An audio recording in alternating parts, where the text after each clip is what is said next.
If you've never hated someone that you've loved, if you've never done something to spite them, even though it might hurt you as well, and if you've never had a dragged down, all-out fight like Charlie and Nicole, have you really been in a relationship? This week we're going to be talking about Marriage Story on the Everyman Movie Review.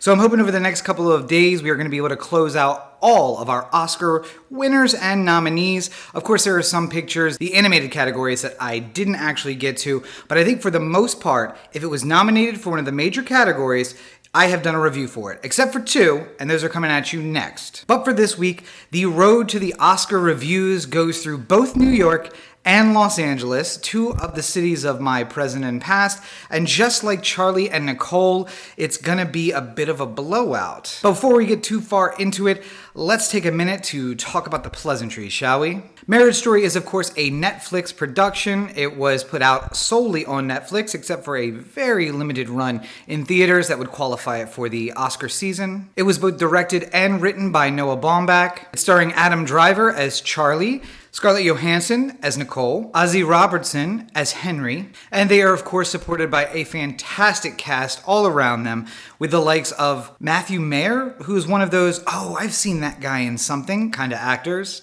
Robert Smigel of SNL fame as the mediator, Laura Dern, of course, in her Oscar-nominated role as Nicole's attorney, Ray Liotta in a fantastic role as a tough guy lawyer, something that I wish maybe I could have been, as Charlie's attorney. Alan Alda as the lawyer I probably actually was, as Charlie's first attorney. And one of my favorite actors who really has not gotten his due over his career, Wallace Shawn. And Wallace Shawn is one of the favorites of the Oh the Anthem podcast. We love him and everything that he's in, and I think we are perennially looking for a role to give him if we could get him out to be in one of our productions. But you may have recognized him from Princess Bride or from the 1992 classic, Clueless. But Wallace Shawn aside, let's talk about Marriage Story.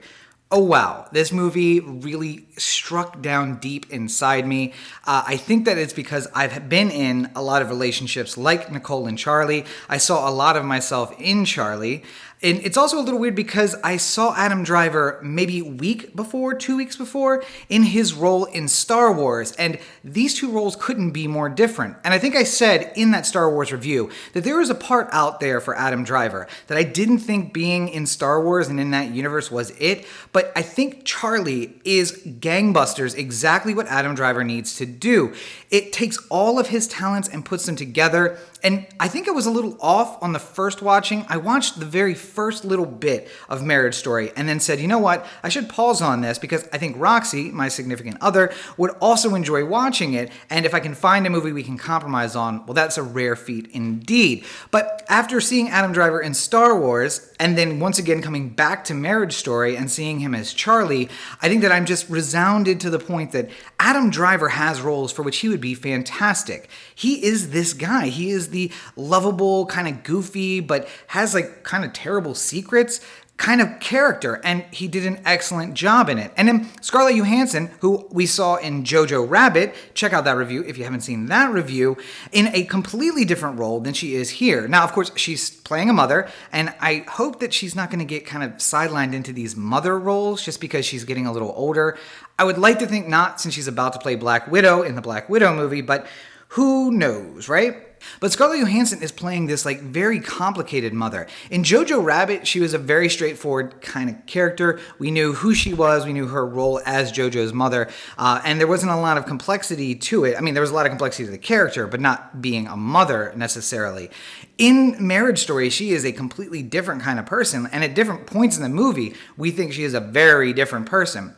And I just find that the entire movie altogether it really came together as one fantastic little tale. Of course, it's kind of ironic. I don't think this is a spoiler for anyone, but it's called Marriage Story, but it's really about the dissolution of the marriage. When we enter the movie, we see Charlie and Nicole just talking in such flowery language about each other and how they love each other and why, and the little quirks about each other that drove them crazy at the beginning, but then they've come to love. And I think, like, obviously I didn't go into it with kind of any thoughts. I knew a little bit that it was going to be about a divorce. I knew that it was about a couple that was kind of going through that and how complex it was. And then when you drive into that, you think, well, maybe we're starting months before and we figure out why it is they're getting divorced, and then we'll go through the divorce. But no, it turns out just shortly thereafter, we find out they are sitting in a mediator's office, played by Robert Smigel. And one of the things that he has asked them to do is to say things that they like about each other. And let's start with there so we can all be positive with this experience. And they were actually reading letters that they had written about each other. Now, it turns out that they don't actually read them in the office. I guess we saw Charlie's inner monologue when he was writing about Nicole, and Nicole's inner monologue when she was talking about Charlie. But they don't get to the point where they want to read them to each other because Nicole doesn't want to think about Charlie in that positive way. That kind of puts you on edge as the movie gets going, that okay, I don't know where we are or when we are, but I really need to pay attention to those kind of things. And we from there leave and we go into their lives. I think that Noah Baumbach did a fantastic job, not only with the writing, but with the directing of this movie, that we kind of get passed along, we as the viewer get passed along from one person to the other and then back again. And it feels a lot like what it must feel for a divorced child, or a child of divorce, where you kind of feel like you never get the whole picture. You're only seeing little bits and pieces of your parents' lives, and that kind of becomes what your life is. And we, the viewer, have that as well, as we are kind of passed back and forth between Charlie and Nicole, and we see little bits of their lives, but maybe not the whole picture.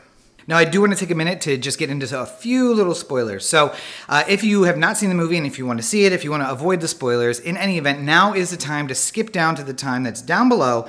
It'll tell you when the spoilers are going to be wrapped up. So the intensity of this movie is something that I haven't really felt before in a theater. And maybe that's because I felt that little personal connection that, I've been in this relationship before. I have had these fights before. I've had these discussions.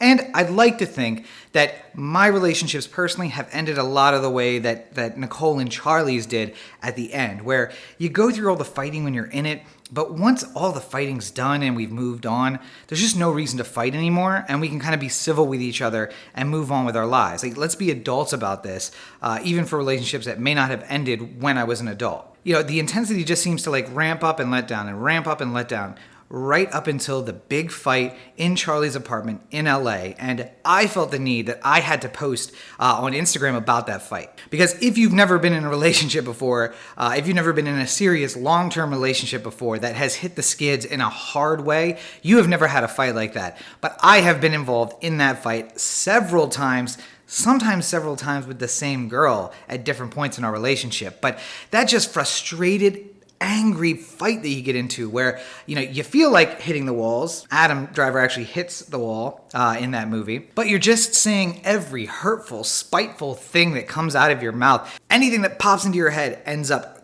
going at the other person.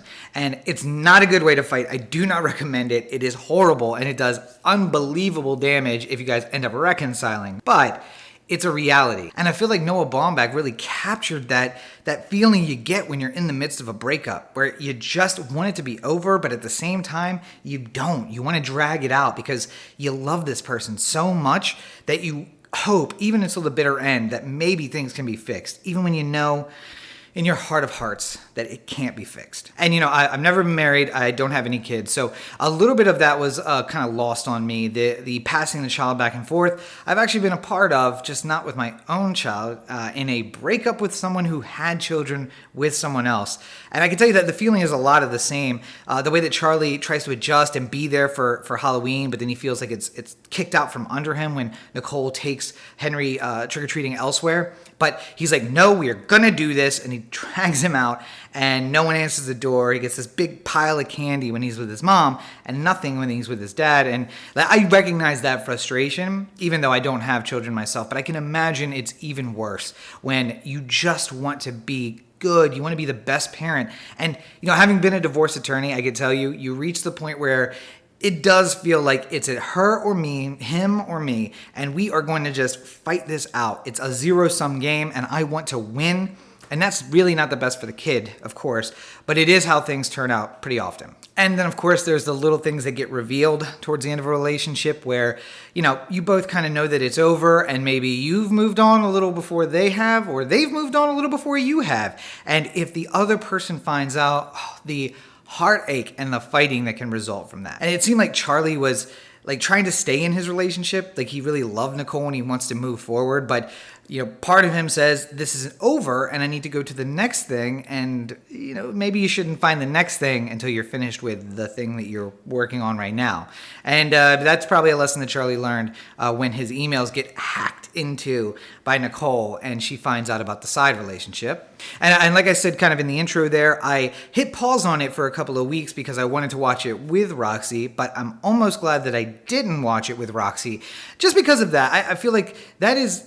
Marriage Story is not necessarily a date movie. It's not something you want to watch with your significant other because it starts to make you ask those questions about your own relationship, maybe things you don't want to ask. And maybe it also makes you reveal things about your past relationships that you're not proud of and that you really don't want to discuss with that person. I've said famously I've only cried twice at a movie in the last few years. Both of them were Mr. Rogers-based movies, probably a sign of some psychological damage that I went through as a child. Maybe Henry will now have that same psychological damage, but we hope not, of course. But I did feel like I had this building emotionality during Marriage Story because it was so familiar to me and those fights seemed so familiar. I can only imagine, although of course I don't think that's true, that Noah Baumbach actually ran a recorder while he was fighting with some significant other of his and they just ended up on the page almost in their pure form as they happened in real life because that's how it felt. It felt like reliving. In a way, you do get PTSD from your relationships and I'm 36, so I feel like I'm carrying around a lot of emotional baggage when it comes to relationships and the poor people who have to deal with that. Roxy's a saint, obviously, for having to put up with all of that. But he just dove down into that emotional baggage and started pulling out the secret pieces that you never want anyone to know. Corey, the other half of the Oh the Anthem podcast, has been around for the last 18 years or so. So he's seen the ups and the downs of my relationships and everything that's happened. It's been one of the things I've avoided talking about on the podcast is relationships because I have them. And sometimes they go really well and they last a long time. Roxy's a great example of that. Sometimes they don't last long and they end very poorly. I guess or they end very poorly. And I never want to bring kind of that part of my life into the podcast form week to week just because I feel like I don't want to have to explain later everything that happened. And that's a little bit how it felt when having the person from the state, from the court, come into their home. That, you try to put on the best face that you can. And a lot of times you do that during a breakup. And, Charlie forgot about the punch that he put into the wall. He didn't get that fixed, unfortunately. But that person seems so chill and laid back that you're not really sure, are you reacting to this? Are you saying anything? Should I worry about this? What are we doing? And that's kind of how Charlie and Nicole both felt with being around the person who was watching them for the court. And I just think that I relate to that a lot. Just looking at the way that the podcast I treat like a viewer from the outside who might explain this to someone later. I don't want to have to explain to them all of the gory details of everything that happened. You like to put a glossy surface on it. So I just avoid that entire thing by not talking about it at all. But it really was something to come to the culmination of the movie. And then we're kind of riding that high as we exit from the movie itself. And we see that, Charlie and Nicole have come to this place where they're okay. It's never going to be great. It's never going to be like it was, obviously. But, she's moved on. She's seeing someone else. He probably is. I don't think it's really alluded to exactly, but I would imagine that he's moved on with someone else. And seeing her with someone isn't upsetting anymore. And seeing Henry with someone that she's with isn't upsetting anymore. And they find a way that they can work together and have a life together. And so in that way, it's a happy ending. Maybe not the happy ending that Henry would want and that we, the viewer, want, because I think everyone who's seen it I've talked to said that they thought for sure things were going to work out at the end. And I said, it's a movie about divorce. How do you think that ends? I've done this, probably 3,000 times as an attorney, and maybe once did people get back together and stay together. Usually, if anything, they get back together and then decide to get divorced again later. But it was a happy ending in that they found a new way to be a family and they found a new way to kind of deal with each other and have peace in the world. And, that in and of itself is a good feeling, I think, and it's something that makes it a happy ending, even if it's not super happy. But I think that's enough for the spoilers. So let's go ahead and wrap this section up, and we'll invite everybody to come back in and get to the end of the review right now. I think overall it was easy to say why Marriage Story was nominated for Best Picture. I've lived in both these cities, New York and in Los Angeles. I think that they are both beautiful, and they're cities of a million different stories. And it's almost as if we jump into this one small, very specific story, and then we get to follow it out as it goes between these two cities and beyond. But I just mentioned during the spoiler section that I think that Noah Baumbach may have recorded his fights with a significant other and put those in exactly as they occurred, and the emotionality of that, making it feel and sound so real, I think by itself justifies putting this in as a Best Picture nominee. Have both your leading actress, your leading actor, a supporting actress, and Best Picture nominations for a single movie is outstanding, and I think Marriage Story deserved that.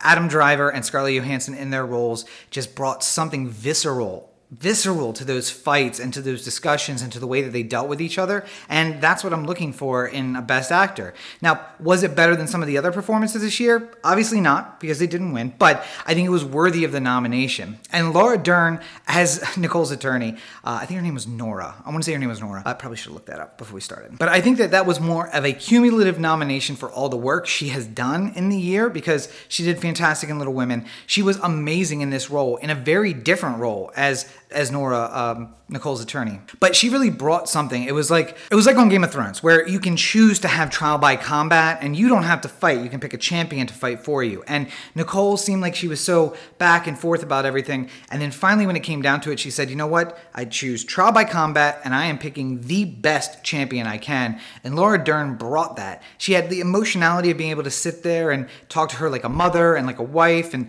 like a woman, and being able to relate to her that way. But then when she got in the courtroom, she was a tiger and she just went after it. And I think there's a lot of complexity there, and it's hard to play that. So she absolutely deserved the nomination for it, and of course the win. But let's go ahead and ask ourselves our typical questions. Is this movie for you? Well, if you've recently gone through a breakup, I don't think it's probably for you. It's probably not a date night movie, although Corey did see it on a bit of a date night with his girlfriend. I think I said in the spoilers as well that this is the kind of movie that makes you ask questions with your significant other, like, are we these two? Are we on the same path that they are? Or you're going to have to talk about your past relationships where it was very similar to this. And I just don't think that is good fare for a date movie when there's so many other options. But otherwise, I think if you're a human being, an adult human being who's been in a relationship before, you will find something relatable to this movie. And you're going to hear the words coming out of either Charlie or Nicole's mouth, and you're going to say, I have said that, or I have heard that from someone else before. That kind of relatability is really all I'm looking for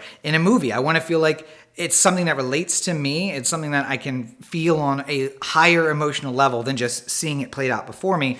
And Marriage Story absolutely delivers that. And maybe if you are heading towards nuptials, you have a fiance and you're planning out that entire escapade of a marriage, probably not the movie to watch, just because it'll make you start asking questions that maybe you shouldn't. But otherwise, I think this movie is for everyone. Obviously, it's on Netflix, so it's available to nearly everyone in the world. So if you find yourself with an extra 2 hours and 17 minutes that you just can't seem to fill, or, because it's on Netflix, you can break it up into sections. Although I don't recommend it, because I think that there's a lot of emotional build in between the scenes, and you really want to watch it as one big thing. But if you have the time, you absolutely should take the opportunity to check out Marriage Story today.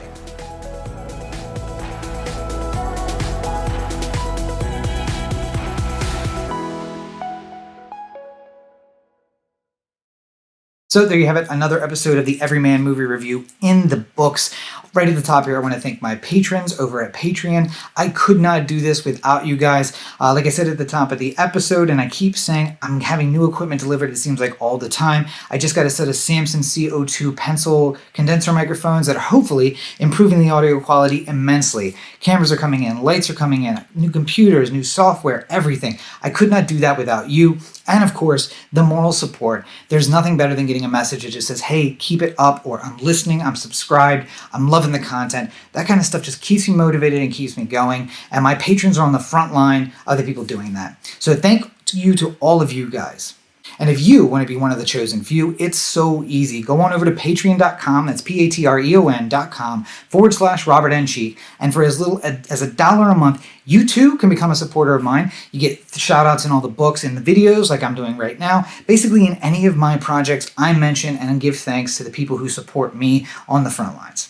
And while you're cruising around the interwebs, don't forget that the Everyman Movie Review is available on social media now. You can check it out on Instagram, on Twitter, and on Facebook. All of those links are going to be found down below in the description. Make sure you check it out. Come and join the community. Say hello to everyone who follows along. Send me a message. Let me know what you think about this particular podcast or YouTube episode, whatever it is you're watching, however you're consuming it. And speaking of that, it's available in both. You can find the videos at youtube.com/Rob Cheek, and you can find the podcast episodes at anchor.fm/Everyman Movie Reviews. If you're watching on YouTube, make sure that you leave a comment below and let me know what you think there as well.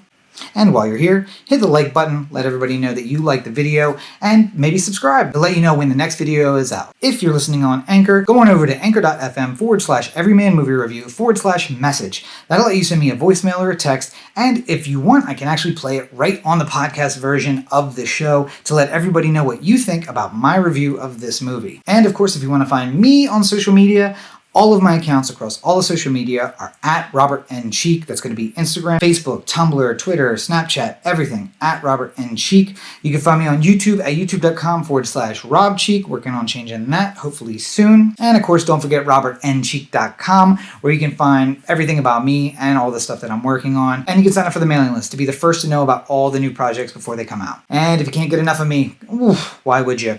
You can join me every single Tuesday, where me and my buddy Corey do the OD Anthem podcast. We talk about news, we talk about sports, we talk about events happening around the world, especially here in LA where we currently live, and back in Baltimore, our home away from home. New episodes of that podcast are available every Tuesday. You can find the video version at youtube.com/OD Anthem, and it's available in podcast form on all your podcatchers, but the easiest one, of course, anchor.fm/OD Anthem. And finally, thank you as always for checking out this show. New episodes are available every single Thursday, as well as one day in between, Sunday or Monday usually, generally.